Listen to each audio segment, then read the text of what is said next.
아프리카 TV에서 매일 밤 주린이 집을 운영하고 있습니다. 네, 우리 주식에 대해서 너무 어렵다, 좀 이렇게 물렸다 이런 분들이 오셔가지고 뭐 한탄도 하시고 그리고는 좀 해결책도 같이 공유를 하고 제 경험을 공유하는 방송을 진행하고 있고 또 월요일에는 한국경제TV에서도 정말 운이 좋게도 고정 출연을 하고 있고요. 지금 뭐 이래저래 뭐 활동을 많이 하고 있는 개인 투자자, 네, 파이어족 대입입니다. 아, 네. 제가 아침에 시황 방송도 듣고 네. 그다음에 올려주시는 그 뭐라고 해야 되지? 클립 영상? 네네. 그런 것도 보는데 굉장히 솔직하게 네. 많은 걸 이렇게 딱 아닌 건 아니고 이렇게 좋은 건 좋은 거고 딱 얘기를 잘 해주시더라고요. 그래서 한티가 많아요. 그래서 되게 생각하는 게 더 분명해지고 네. 그래서 많은 분들이 좀 이렇게 가서 애청하시고 네. 앞으로 점점 더 잘 되시지 않을까. 아, 네. 네. 그러면 한번 증시에 대해서 좀 여쭤보겠습니다. 네. 요즘에 좀 그 변동성이 좀 크고 지난주 네네. 같은 경우는 막 4%씩 몇 번 떨어졌잖아요. 네네. 그런 거 좀 보시면서 요즘은 좀 어떻게 보고 계신지. 근데 미국이 지금 막 3%, 4%씩 하락을 하고 있고 특히 나스닥 기준으로 많이 하락을 했는데 그 과정에서 제가 뭐 매일 아침 시황을 말씀을 드리고는 있지만 한국은 안전하다. 한국은 이미 작년부터 많이 떨어진 상황이었고 지금 코스피 기준으로 보시면은 주봉이라고 있습니다. 네. 이제 우리가 이제 이평선 기준으로 봤을 때 주봉으로 60주선이었을 거예요. 그거를 베이스로 잘 버티고 있는 중입니다. 우리는 이제 2022년도 1월 달에 LG에너지솔루션이 상장을 하면서 약간 물타기가 좀 심하게 되고 그때 이제 우리나라 증시가 많이 흔들렸었거든요. 그러니까 좀 미리 흔들리다 보니까 지금 그때 조정을 받을 만큼 받았고 그때 뭐 PBR이 됐든 PER이 됐든 아니면 배당을 기준으로 봤든 코스피가 지난 한 10년 평균치 정도까지 좀 떨어진 상황이긴 해요.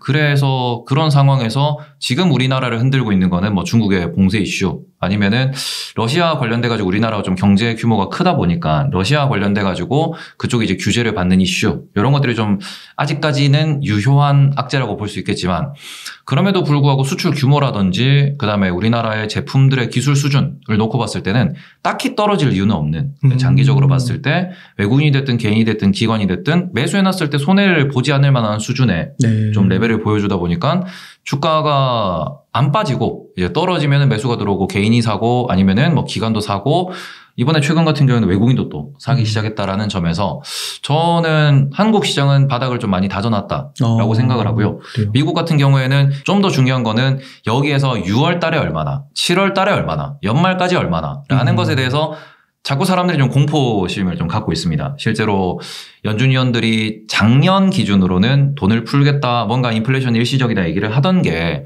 갑자기 작년 11월부터 돌아섰습니다. 이제 미국이 고점을 찍고 조정을 받았던 시기랑 일치하는데 그때 갑자기 이제 파월 의장이 재지명되고 난 뒤부터 이제 인플레이션에 대해서 본인들이 조금 간과했다. 우리가 너무 쉽게 생각했다라고 하고는 돈을 좀 QT라고 해가지고 풀었던 돈을 쪼아야겠다. 말 그대로 돈을 대출을 해줬는데 그 대출해준 돈에 이자만 받겠다. 이자를 올리겠다가 아니고 원금을 해줘야겠다. 라는 이야기를 하면서 양적 긴축이라는 단어가 나오고 조정이 시작이 됐는데 그 속도가 얼마가 될지를 모르니까 그걸 보고는 지금 이미 미국도 조정을 많이 받았습니다. S&P 500을 기준으로 보시면은 이제 코스피도 역대 한 10년 정도 평균치 PER 정도 보인다, PBR 정도 보인다고 말씀드렸는데 미국 같은 경우에도 지금 조정을 받을 만큼 받다 보니까 S&P 500이 PER 기준으로 18배 수준. 그러니까 말 그대로 지난 한 5년 평균치까지는 떨어져 있는 상황이에요. 아, 그래요? 네, 조정을 많이 받았습니다. 그러니까 미국 증시가 요렇게 그냥 보합권에서 계속 움직이기만 했거든요. 떨어지면 사고 오르면 팔고 떨어지면 사고 오르면 파는데 지금 수준이 적당하다라는 컨센서스는 만들어져 있습니다. 그래서 그런 부분에 있어서는 단기 바닥은 만들어진 게 아닌가라고 좀 보시는 게 좋을 것 같아요. 미국 역시요? 네네. 아, 그렇군요. 그러면 지금 S&P 500이 그 고점 대비해서 한 10% 초반대 이렇게 좀 떨어져 있잖아요. 연초 대비로 보시면은 나스닥 기준으로 한 20에서 25% 정도 나스닥, 빠졌고요. 그렇죠. 그다음에 S&P 500도 10% 후반대 정도 빠졌다고 보시면 됩니다. 아, 그래요? 네. 아, 근데 이게 그 역사적 PER로 봤을 때는 18로 네. 그게 이제 거의 욕같이 들리는데요.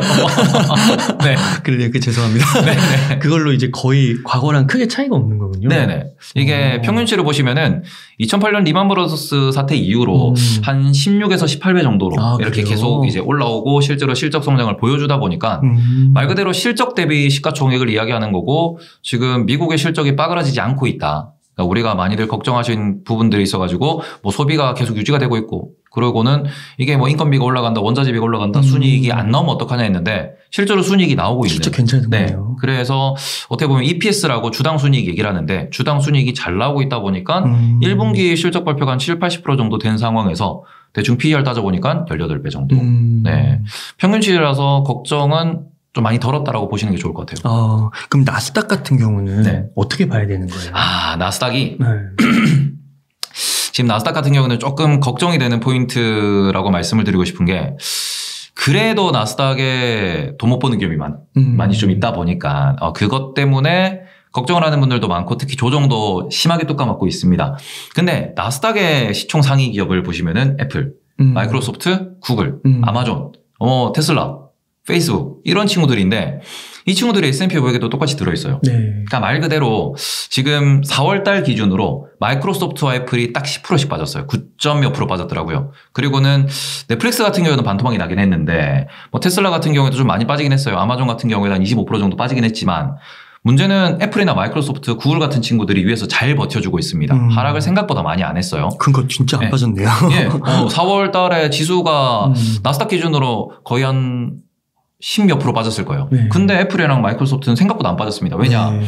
나스닥 역시도 미국을 대표하는 기업들이 포함되어 있는 거고 이게 IT 버블 때는 돈 못 버는 기업들이 나스닥에 주로 많이 있었고 그래서 나스닥이 버블이 심했는데 지금은 돈 잘 버는 어떻게 보면은 현금이 많이 이렇게 유통이 되고 돈을 잘 버는 그런 기업들이 나스닥에도 포함되어 있다 보니까 일단은 버블은 많이 꺼졌습니다. 넷플릭스 반토막 그리고는 뭐 그 외에도 엔비디아라든지 아니면 AMD라든지 작년에 더블 났던 종목들이 거의 뭐 반토막씩 나 있는 상황이니까 그래서 좀 이게 작년도에 많이 거품이 꼈던 게 올해 조정이 많았던 거지 나스닥이 앞으로 더 빠질 거냐라고 하면은 저는 그건 어렵다라고 생각을 합니다. 네. 그렇군요. 그러면은 좀 우려를 하시는 게 앞으로 이제 경기가 네. 좀 침체될 것이냐 네. 아니면은 경기가 좀 괜찮아질 것이냐 네. 여기에 대해서 좀 의견이 갈려서 여기서 더 떨어질 수도 있고 네. 뭐 조금 이제 반등할 수도 있고 이렇게 좀 의견이 갈리는 것 같은데 네. 경기는 좀 어떻게 예상하시나요? 근데 이게 한국의 되게 유명한 투자자분이시죠. 존니 대표님이실 거예요. 그분이 본인은 경기를 예측하지 않는다.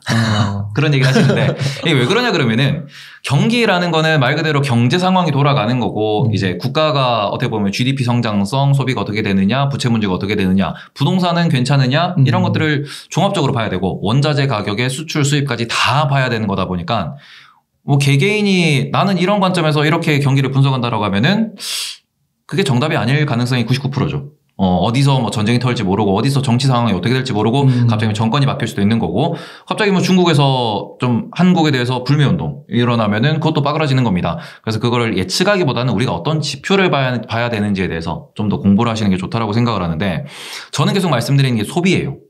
결국에 가장 중요한 거는 미국이 소비를 해주고 중국이 소비를 해줘야 우리나라는 물건을 만들어서 미국에 팔고 중국에 팝니다. 그리고는 그 판매한 금액으로 다시 우리가 재소비를 하기 때문에 그런 관점에서 미국의 소비 지표 그리고는 중국의 소비 지표를 좀 체크를 하셔야 되는데 미국의 소비 지표는 일단 지금 너무 좋아요.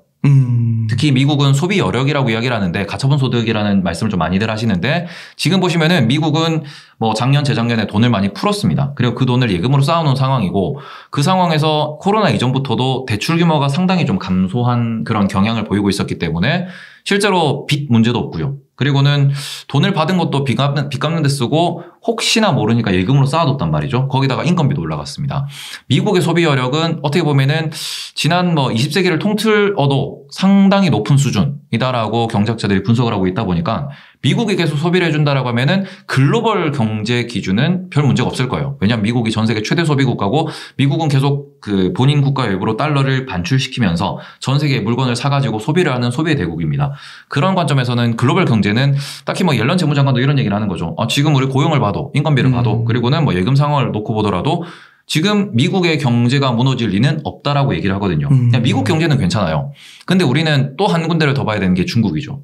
중국 같은 경우에는 좀 길게 보시는 분들은 한 3분기 정도까지도 셧다운이 있을 수 있다라는 얘기를 좀 하고 있습니다. 우리가 한국 기준으로 보시면은 이제 좀 잘 사는 국가 혹은 선진국이라고 부를 수 있는 한국과 비교되는 국가들이 한국만큼의 인프라가 갖춰져 있다라고 생각하시는 분들이 많으신데 미국을 가든 유럽을 가든 특히 중국을 가든 낙후된 곳이 상당히 많습니다. 네. 한국이 정말 살기 좋거든요. 인프라도 잘 갖춰져 있고 의료시설도 잘 갖춰져 있는데 유럽 같은 경우에는 의료 서비스가 상당히 좀 공공성을 띠면서 많이 무너져 있는 상황이고 미국 같은 경우는 인프라가 안 좋아요. 뭐 심지어는 뭐 한 5년 전 정도에는 미국에 돈이 없어서 예산 투자할 돈이 없어가지고 아스팔트 길을 다 걷어들인다라는 썰도 돌았었습니다. 그게 왜 그러냐 그러면은 그거를 먼 도로를 도시와 도시 간에 이동을 하는데 유지할 비용이 너무 많이 들어간다라는 거죠. 자갈 깔아놓고 그쪽으로 가면 되지 않냐 이런 얘기까지 돌 정도로 인프라가 낙후된 곳이 많아요. 그래서 어떻게 보면 트럼프 대통령이 당선됐을 때도 인프라 투자를 하겠다 이런 인프라 투자 법안을 크게 얘기를 했다가 결국에는 뭐 정치적 협상을 통해서 바이든 대통령을 밀었고 바이든 대통령은 하려고 봤더니 인플레이션이 심각해가지고 실제로 돈도 못 풀고 있는 상황에 직면해 있는 것도 있는데 그런 걸 종합적으로 생각해 보시면은 우리나라는 아픈 병원 가면 됩니다. 근데 중국은 아픈 병원을 못 가죠. 그런 것 때문에 중국이 지금 셧다운을 못 풀고 있다라고 보실 수 있거든요. 특히 교육 수준도 뭐 한국처럼 일본처럼 높은 게 아니기 때문에 여전히 한의학이나 아니면 민간요법을 많이 의존을 하고 있다라는 썰이 돌고 있기 때문에 코로나라는 것에 있어가지고 사망자 집계가 안 되는 이유도 코로나에 걸린지 몰라서 본인들이 신고를 못한다라는 그런 우스갯소리가 있을 정도로 이게 도심 지역을 제외하면은 낙후된 시설이 많고 그 다음에는 교육 수준이 좀 낮기 때문에 이거를 셧다운을 풀어버리면은 사망자가 증가하게 되고요. 사망자가 증가하면은 안 그래도 일당 독재 체제인데 그 동네가 민심은 곧 천심이라고 했을 때 민심이 조지면은 조금은 중국의 어떻게 보면 시진핑의 좀 어떻게 보면 본인의 뭔가 정권 유지가 문제가 생긴다는 건 아니지만 거기서 좀 반발이 생길 수 있거든요. 그렇죠. 그런 것들을 컨트롤해야 되는 입장에서 셧다운을 못 풀 겁니다. 그래서 한 3분기 정도까지 보는 분들도 계시거든요. 그러면 3분기 정도 동안 문제가 되는 거는 중국 내 소비가 얼어붙을 수 있다라는 거죠. 네. 그러니까 말 그대로 중국의 공장은 돌아가요. 지금 서울에 계시는 분들은 미세먼지 장난 아니니까 공장은 돌아간다. 공장 가동률은 계속 올라온다는 얘기가 나오는데 결국에는 중국 내 소비가 얼어붙고 중국이 생산해서 팔기만 하면은 중국이 돈을 벌어만 간다라는 거고 그리고 중국이 달러를 빨아들이게 된다라는 거고 우리나라가 중국에 수출할 수 있는 물량이 제한된다라는 거니까 그렇게 되면 그 부분도 한국에는 좀 문제가 될 수 있습니다. 그다음에 또 한 가지 문제점이 한국은 지금 부채 문제 얘기를 많이 하거든요. 네. 그러니까 미국은 제가 아까 말씀드렸다시피 미국의 소비는 살아있다. 미국의 예금은 상당한 부분이고 미국의 부채 문제는 좀 많이 리스크가 낮다라고 말씀드렸는데 한국의 부채 문제는 좀 차원이 다른 문제예요. 가계부채. 그게 우리나라는 전세라고 하는 독특한 구조가 있다 보니까 그것까지 합쳐야죠. 그렇죠. 전세에 껴있는 대출까지 보시면은 조금은 우리나라는 부채 문제가 금리 인상을 공격적으로 못하는 이유이기도 하고 그런 것들에 대한 경제학자들의 분석은 많습니다. 그래서 저는 좀 우려하는 게 국내 내수 소비 기업들 같은 경우에는 내수 중심의 기업 같은 경우에는 수출 아니고 수출 기업들은 괜찮을 수 있어요. 뭐 미국으로 수출을 하고 유럽으로 수출하면 되니까. 근데 내수 중심의 기업은 조금은 투자를 할 때도 고민을 많이 하셔야 된다라고 생각을 하는 거고 실적도 좀 위험할 수 있다라고 생각을 하는 부분. 그리고는 수출하는 기업들은 너무 걱정은 없고 이게 우리나라에서 과연 부채 문제 컨트롤을 어떻게 보면은 정부 쪽에서 혹은 뭐 금융 쪽에서 하셔야 되는 부분이니까 그런 부분에 대해서는 우리가 조금 관찰이 필요하다라고 말씀을 드리고 싶습니다. 그래서 어쨌든 종합해서 좀 생각을 하면은 부채 위협이 없으면은 결국은 우상향하는 게 맞아요. 그리고는 우리나라는 지금 당장은 부채 위기에 대해서 문제점이 있다라는 얘기를 하는 거지 문제가 밝혀진 건 아니기 때문에 이런 것들이 뭐 대기업들이 돈이 많고 대기업들이 뭐 재투자를 하고 뭐 좀 더 돈을 풀면 된다 이런 뭐 정치적 구호를 말씀하시는 분들도 계시고 은행들이 돈이 많다 그러면서 뭐 대출금리를 낮춰가지고 이게 은행 쪽에서 이걸 좀 뭔가 충격을 완화할 수 있다 이런 얘기도 하시는 분들이 계시기 때문에 뭔가 집단지성에서 결론은 낼 겁니다. 그러면은 우리가 계속 봐야 되는 거는 소비가 얼마나 유지가 되는지 그리고는 인건비가 올라가는 것에 따라 가지고 물가가 상승하는 게 좀 잡히고 물가가 좀 안정되면서 그 인건비로 충분한 소비가 계속 유지가 될 수 있는지만 체크하셨으면 좋겠고 미국이 금리를 올린다 긴축을 한다 그래가지고 무조건 경기 침체가 온다 소비가 얼어붙는다라는 거는 조금은 너무 공포를 조장하는 거 아닌가라고 볼 수 있기 때문에 저는 작년부터 얘기했거든요. 아직 주식시장 한 발 남았다. 네. 한 발. 네. 인플레이션이 오면은 돈의 가치가 떨어지는 거니까 우리가 냉장고를 예전에 200만 원 주고 샀던 거를 지금은 400만 원, 뭐 프리미엄 제품 600만 원, 800만 원 주는데 문제는 그게 소비가 계속 되고 있거든요. 그런 식으로 인플레이션에 돈의 가치가 떨어진다. 모든 상품의 가격이 올랐다라는 겁니다. 라면만 하더라도 이게 7,800원 하던 게 1,000원 하는 거고 1,500원 하는데 문제는 지금은 원자재 가격이 올랐기 때문에 1,500원을 하는 거지만 원자재 가격이 다시 안정화가 된다라고 했을 때 1,500원을 계속 받는다. 왜냐? 그만큼 많은 돈이 풀렸기 때문에 돈의 가치가 떨어진 것이지 라면의 가치가 오른 게 아니거든요. 그렇게 놓고 보시면은 실적은 잘 나올 것이고 그러면 주가는 올라갈 것이고. 한 방 남았네요. 그렇죠. 아직 한 발 남았다라고 하는 게 이 인플레이션이 완화가 되었을 때 소비가 유지된다라고 하면은 말 그대로 돈의 규모가 커지는 거다. 숫자의 규모가 커지는 거다. 그렇게 되면은 그것을 보면서 한 발 정도는 더 기대해 볼 수 있지 않을까라고 생각을 합니다. 그러니까 금리 인상이 무조건적으로 나쁜 신호가 아니라 네. 금리가 지금은 굉장히 어떻게 보면 첫 발이잖아요. 네네. 그러니까 이거는 사실 어느 정도 뭐 감내하면서 실적 나오고 결과가 또 이렇게 나오니까 네. 이거는 감내할 수 있는 건데 네. 여기서 근데 굉장히 높아져서 절정을 찍으면 그때는 네. 조금 이제 좀 문제가 될 수도 있는 거고. 그 절정을 찍어가는 과정에서 소비가 감소된다라고 하면은 분명히 충격이 있을 거예요. 소비 감소. 그래서 핵심이. 지금 미국에서도 보는 게 계속 얘기하는 게 고용률. 고용이 되어야 인건비가 지급이 되고 인건비가 지급이 돼야 소비가 유지가 된다라는 거거든요. 네. 그것 때문에 고용을 계속 바라보고 있는 거고 지금 이렇게 고용이 잘 유지가 되는 상황에서 네. 예, 물가 상승률, 인플레이션이 좀 잡히고 그 상황에서 소비가 계속 유지가 된다. 그게 확인이 되면은 그때는 저는 다시 한번 레버리지 투자를 해도 되지 않나라는 생각을 할 정도로 지금은 네. 안 돼요. 지금 레버리지 신용 쓰시면은 아주 큰일 날 수 있습니다. 지금은 위아래가 반반이기 때문에 소비가 유지가 안 된다. 빠그라지는 거예요. 네. 소비가 유지가 된다. 올라가는 거니까 소비가 유지되는 게 확인이 되면은 그때는 또 한번 공격적인 투자를 해도 되지 않을까라는 생각을 합니다. 그러면 좀 궁금한 게 테이버님은 네. 내수주는 투자를 좀 하시나요? 저는 한국 주식 중에서? 한국 주식 중에서는 내수주는 주로 스윙 투자를 좀 하는 편이고요. 예. 약간 어떻게 보면은 명확하게 저점이 있는 기업 같은 경우에는 저점이 오면 매수를 해서 스윙 투자를 하는 이런 전략은 취하는데 더 떨어지지 않는. 네네. 네, 그거는 뭐 배당을 기준으로 보든 차트를 기준으로 보든 그런 관점에서는 투자를 하지만 주 포트폴리오에는 없습니다. 그러세요? 네. 그럼 내수주라고 하면 뭐 금융 뭐 이런 쪽인가요? 통신 이런? 금융 같은 경우에는 제가 좀 이따 말씀드리겠지만 금리 인상 이런 거를 좀 시황을 봤을 때는 투자할 만한 섹터가 있긴 한데 뭐 통신 같은 경우에도 스윙 투자 정도로 접근할 수 있는데 내수 중심 중에서도 조금 뭔가 소비재라든지 이런 기업들 같은 경우에는 저는 뭐 브랜드가 없고 그러면은 투자를 좀 안 했으면 좋겠다라고 생각하기 때문에 예. 그렇죠. 네, 아무래도 시장도 좀 좁고 네네네. 이런 거에 좀 영향을 많이 받을 수가 있으니까. 그러면 아까 좀 말씀을 하실 때 이제 결정적인 순간이 오면 네. 이제 레버리지를 네네. 쓸 정도로 이렇게 한번 그런 시기가 남아 있다라고 네네. 의견을 주셨는데 그럼 지금 시점에서 봤을 때 레버리지를 만약 쓰지 않으면 네. 지금 시점에서 좀 주식을 매수해도 괜찮을지. 지금은 매수해도 된다고 생각하는데 섹터를 잘 골라야죠. 네, 지금 같은 경우에는 저는 방송 중에서 공공연하게 밝히고 있는 게 애플, 마이크로소프트. 그런 건 괜찮다. 그리고는 국내 기준으로는 하이닉스. 그런 건 사도 된다. 네. 그렇군요.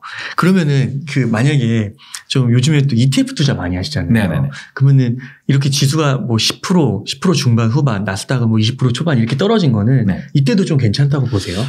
근데 저는 올해는 지수 투자는 안 하셨으면 좋겠어요. 그러세요? 이게 왜냐 그러면은 지금 뭐 나스닥 같은 경우에도 더 빠지진 않을 거다. S&P 500도 더 빠지진 않을 거다라고 말씀을 드렸는데 여기서 조금 우려가 되는 부분은 지금 지난번 그러니까 이번 1분기 실적 발표 때도 보시면은 애플이 한 10% 정도 빠졌다고 말씀을 드렸는데 넷플릭스는 반토막 났다고 말씀을 드렸어요. 이게 왜 그러냐 그러면은 지금 어떻게 보면 나스닥 전체에 들어가 있는 돈은 일정합니다. 그 돈 자체가 나스닥 지수를 만들어내는 건데 문제는 우리한테 실망감을 안겨준 종목에서 돈을 왕창 빼서 그래도 얘는 안 망할 거야 하는 쪽으로 돈이 이동합니다.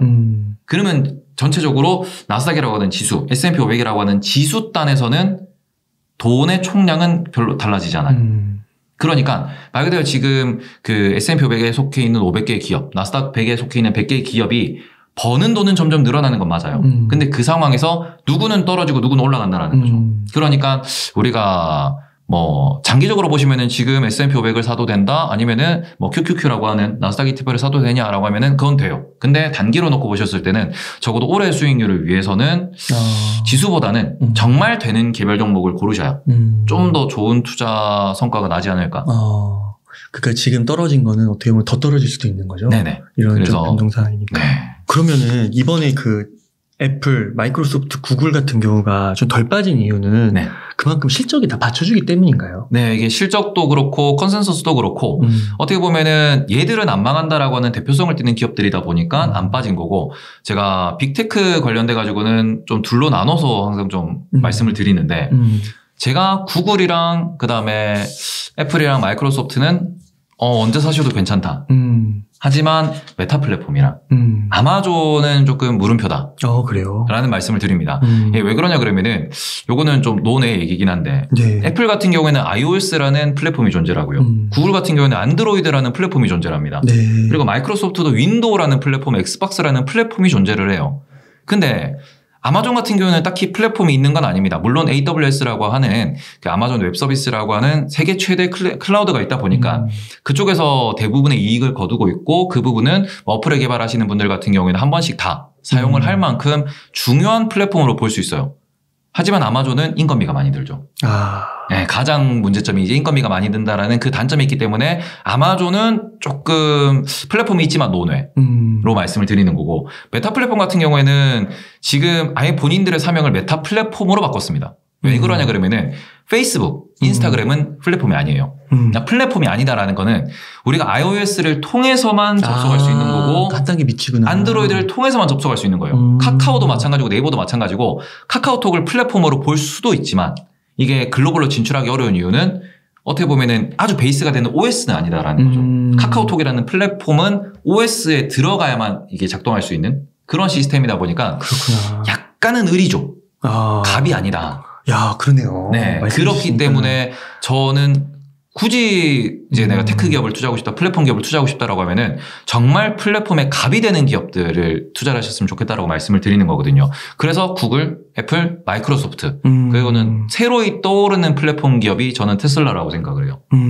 테슬라 같은 경우에는 지금은 따로 OS가 없는데 앞으로는 테슬라를 베이스로 하는 OS가 많이 생겨날 겁니다. 말 그대로 자율주행을 OS라고 볼 수 있겠죠. 그렇게 되면은 그런 관점에서는 테슬라는 비싸긴 하지만 여전히 매수를 해볼 만한 기업이다. 애플 같은 경우에 마이크로소프트 같은 경우에는 장기 관점에서 뭐 투자를 할 만하다. 그리고는 구글 같은 경우에는 뭐 안드로이드도 있지만 지금 우리 유튜브도 플랫폼으로 볼 수 있는 부분인데 유튜브 같은 경우에는 이미 시청을 하고 계시듯이 유튜브는 워낙 확장성도 좋고 좀 다양한 베리에이션이 가능하기 때문에 전 세계 최대 플랫폼이라는 관점에서 투자를 하시면 어떨까라고 말씀을 드리고 있습니다. 그러네요. 이게 딱 다 플랫폼 기업인 줄 알았는데 거기 구분을 딱 그어주시니까 설명을 들으니까 딱 그게 굉장한 인사이트 같은데요. 그래서 저는 사더라도 지금 애플 마소를 계속 말씀드리는 게 구글까지. 네, 돈을 그렇게 버셨으면 좋겠어요.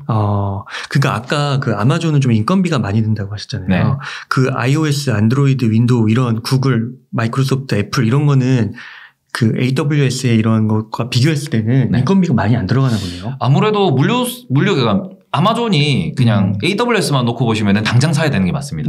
근데 문제는 물류센터라는 게 어마어마한 인원을 고용을 하는 거고 실제로 미국 내에서 조금 얘기가 나오는 게 물류센터 내에 있는 노동자에 대한 처우 이런 것들이 실제로 어떻게 보면은 좀 노이즈로 볼 수도 있겠지만 인권 문제 혹은 이게 뭔가 노동자에 대한 노동조합에 대한 이런 대우로 놓고 봤을 때는 조금은 앞으로도 비용이 많이 발생할 수 있다고 볼 수 있기 때문에 그런 관점에서는 당장 주가가 치고 올라갈 거냐 애플보다 잘 갈 거냐라고 봤을 때는 그 부분은 조금 삼각형이다. 그러니까 이왕 이렇게 투자할 기업이 있는데 상대적으로 비교를 했을 때 더 매력적인 기업이 있는 부분이 있으니까 그렇군요. 그 테슬라 같은 경우는 그 포워드 피 그거 제가 어제 한번 확인을 해봤는데 많이 내려갔더라고요. 거의 절반 가까이 내려갔던데요.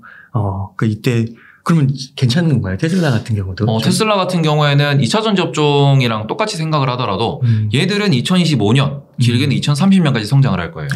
그래서 국내에 있는 2차 전지 업종 같은 경우에도 유동성을 좋아하시는 분들은 투자하셔도 된다. 그다음에 달러 투자를 하실 분들은 유동성을 즐기고 싶다라고 하면 엔비디아나 아니면은 테슬라 같은 것을 보시면서 분할 매수하시다가 오르면은 파는 전략. 왜냐면은 이미 테슬라가 10배 올랐고 국내 2차 전지 업종도 10배 올랐습니다. 10배가 오른 종목 10배가 또 가기는 되게 어렵거든요.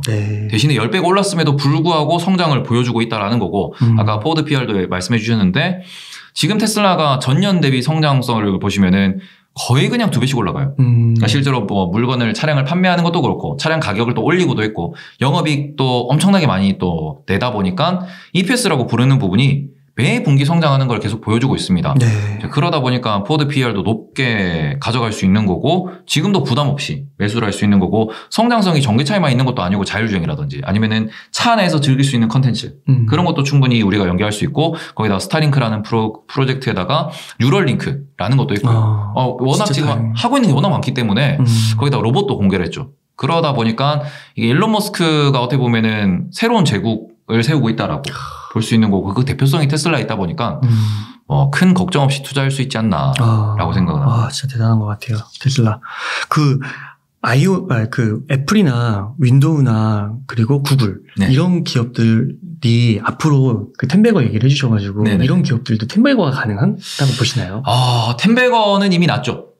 아까 이게 왜냐 그러면 아까 질문지에도 있었는데 이 텐베거 같은 경우에는 충분히 유효한 투자 전략이라고 생각을 해요. 그리고 텐베거 같은 경우는 지금 사가지고 이제 10배 갈 때까지 버틴다라고 보시면 되는 거고 이거를 확률적으로 보시면은 1년에 30%씩 9년이면 10배 갑니다. 네. 1년에 30%씩. 네. 저도 1년 수익률, 목표 수익률이 이제 30% 정도거든요. 개인 투자자는 30%는 할 수 있다. 그리고 30%를 못 한다 그러면은 뭐 S&P 500 같은 지수에 투자하시면은 10년 정도 평균 놔두시면은 한 15% 정도 올라갑니다. 그러니까 10배까지 못 가더라도 지수만 투자하더라도 충분히 내가 10년 동안 장기 투자하면은 5배고 10배고 할 수 있거든요. 근데 그래요? 네. 10년만 하면? 네. 실제로 보시면은 나스닥이 지난 2008년부터 4년에 2배씩 갔습니다. 4년 2배 갔다 8년에는 4배 갔죠. 12년에는 8배 갔습니다. 그렇구나. 버티면 10배 가요. 이거 왜냐면은 돈의 가치가 그만큼 떨어지기 때문에. 제가 항상 이제 방송에서 비교하는 게 어렸을 때 우리 빅파이가 라떼는 50원 했습니다. 네. 지금 400원 하더라고요. 네, 지금 10배 왔어요. 빅파이 가격이 10배가 왔습니다. 그러면 빅파이를 파는 기업은 똑같은 빅파이를 판다고 하더라도 매출이 10배가 올랐죠. 그러면은 돈의 가치가 그만큼 떨어졌다라는 거고 들고만 있어도 결국 복리 얘기하는데 결국에 살아남는 기업은 10배를 갈 수가 있어요. 돈의 가치가 떨어지니까. 근데 그런 관점에서 텐베거를 찾는다. 텐베거를 투자하고 싶다. 좋은 전략인데 전제돼야 하는 게 내가 이 텐베거가 갈 때까지 버틸 수 있는가. 그러니까 방금 전에 저희가 1년 30%씩 올라간다고 했을 때 9년 걸린다고 그랬는데 9년 동안 버티셔야 됩니다. 테슬라 10배 넘게 갔다. 근데 테슬라가 2011년도 12년도부터 이제 주식 거래가 활발해지고 그리고는 이제 그때쯤 모델 S라는 게 나왔습니다. 그리고 2021년도에 10배를 갔죠. 중간에 상장 폐지가 된다. 쟤는 망한다. 안 된다. 공매도 보고서 엄청 쏟아지고요. 저도 그때 뭐 테슬라에 대해서 관심이 아예 없었던 건 아니기 때문에 사볼까 하다가 너무 겁났던 게 올라가지 못해요. 10년간 횡보했습니다. 그러다 보니까 와 이거는 정말 샀을 때 언제 갈지도 모르고 정말 전기차가 언제 올지도 모르는 미래다라고 생각을 하면서 겁을 냈었는데 그게 10배를 넘게 갔죠. 엄청나게 올라가고 있습니다. 근데 그런 부분을 2차전지도 마찬가지인 게 국내 기준으로 2018년도에 LNF 같은 기업들이 2차전지 진출한다, 뭐 전기차 나온다 이러면서 살짝 떴었어요. 그리고는 다시 제자리로 돌아갔습니다. 그러고는 2021년도에 10배를 갔죠. 이게 때를 잘 만나야 되는 거고 10배라는 것에 있어가지고 결국엔 언젠간 올 미래를 놓고는 계속 매수하고 기다리는 그런 좀 전략이 필요한데 그러면은 내가 거기에 인생을 몰빵을 못 치는 거죠. 언제 갈지 모르니까. 그래서 저는 텐베거 종목은 비중을 낮게. 좋은 전략이긴 하지만 예를 들어서 내 포트폴리오에 5%만 넣어 놓습니다. 10배 가면 내 포트폴리오에 50%가 늘어나요. 지금 내가 1억을 투자한다고 했을 때 500만 원만 거기에 넣어 놓으면은 그게 나중에 5천만 원으로 돌아온다는 거죠. 실제로 올라갈 때 더 투자하시면 되기 때문에 저는 텐베거 전략 좋지만 몰빵하면 안 된다. 라고 말씀을 드리고 싶습니다. 그러니까 그게 계속 그렇게 횡보하고 네. 망한다 그러는데 거기다가 큰 돈을 태울 수가 없을 것 같아요. 그죠. 그래서 텐베거 돼도 얼마 안 될 것 같아요. 네. 그래서 요걸 좀 오해하시는 분들은 망한다는 기업에 그러면은 돈 놓고 오랫동안 기다리면 텐베거 가겠네. 정말 싼 기업에 들어가서 오랫동안 기다리면 텐베거 가겠네 하시는데 싼 기업은 싼 이유가 있습니다. 그러니까 이게 그 삼성전자 같은 경우만 해도 네. 삼성전자한테 우리가 텐베거를 바라는 게 아니라 뭐 네. 한 50% 그래도 한 30% 50% 100배 그 2배 네. 정도는 원하는 건데 네. 한 1년 정도 지금 계속 이렇게 지지부진하니까 네. 얘기들이 많이 나오잖아요. 삼성전자요. 그것도 쉽지 않은데. 네. 삼성전자 좀 말씀해 드릴까요? 네. 네, 제가